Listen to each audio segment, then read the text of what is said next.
right, I am going to geek out a little bit on the introduction to this module. It's very much coming from Panditji's commentary on Patanjali's Yoga Sutra, and specifically a fairly large cluster of sutras in chapter 1. So I'll back up a little bit and just provide that in chapter 1 of the Yoga Sutra, Patanjali essentially defines yoga as samadhi. Yoga and samadhi are used synonymously. Samadhi is essentially a perfectly still, clear, quiet, one-pointed mind.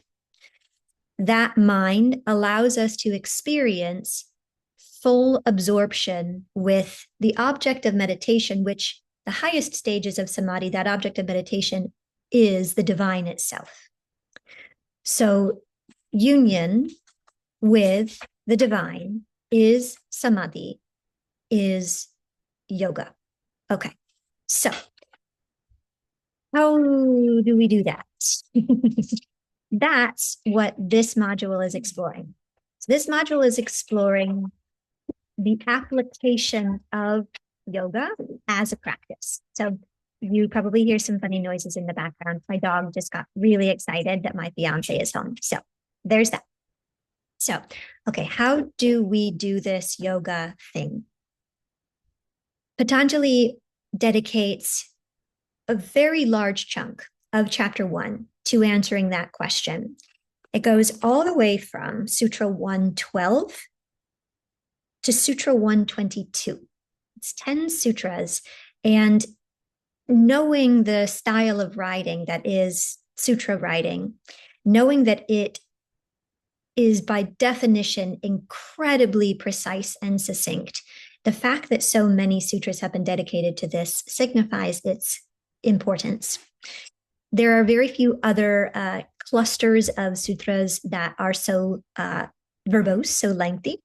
The other one immediately follows it, and it's from 123 through basically 132, which is an exploration on the nature of Ishvara. So we've got 10 sutras dedicated to understanding the nature of God, for lack of a better word. And we've got these other 10 sutras, which are dedicated to how we can experience union with said God, for lack of a better word. Okay, the answer is twofold: Abhyasa and Vairagya. To boil it down to its most simple explanation, Abhyasa is everything that we do in our practice that culminates in making an ardent effort to maintain a clear, quiet, inwardly oriented, single stream of awareness. So basically, being able to maintain a state of meditation for an extended period of time without interruption and with reverence. That extended period of time applies to each individual experience of meditation.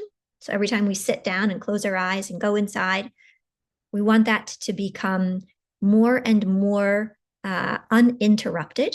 We want that period of time where we can sit to be longer and longer, and we want it to be infused with love and reverence and a devotion.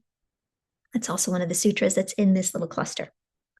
So Abhyasa is in essence what we're doing with our practice in terms of like the actual technique that is facilitating our ability to meditate in this way. Vairagya is its companion and counterpart, and Vairagya is non-attachment. Non-attachment both as a practice that we engage in, so something that we do, a process of becoming increasingly non-attached, and that final state of non-attachment, where we, in essence, are able to engage fully in the phenomenal world. So the world of time and space and the law of cause and effect. We can engage fully, but remain untouched, remain uninjured, not untouched because our heart will still be touched. We will still experience all that it is to be human, but we will at the same time remain free. We will experience joy and we will experience suffering. But throughout all of it, we will remain at peace and we will remain fulfilled. We will remain content because that peace and that contentment are not dependent on our attachments to anything in the external or the mundane world. That's how we eventually reach samadhi. There are 9 stages of samadhi that are increasingly subtle and profound. And as our practice of Abhyasa, that which we're engaging in terms of our methodology, and then the result of this precise methodology, and Vairagya, this non-attachment, as those both mature, then our experience of samadhi yoga matures as well.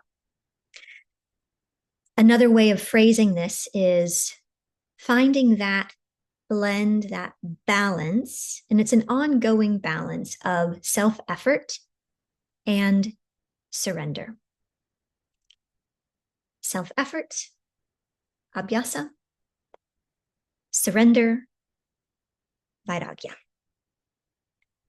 If our practice is going to be successful, if it is going to help us lay claim to that promise of ultimate freedom and everlasting fulfillment, then both of these components need to be fully engaged. So this is what we will explore in Module 2. Prepare to get super geeky. All right, more soon.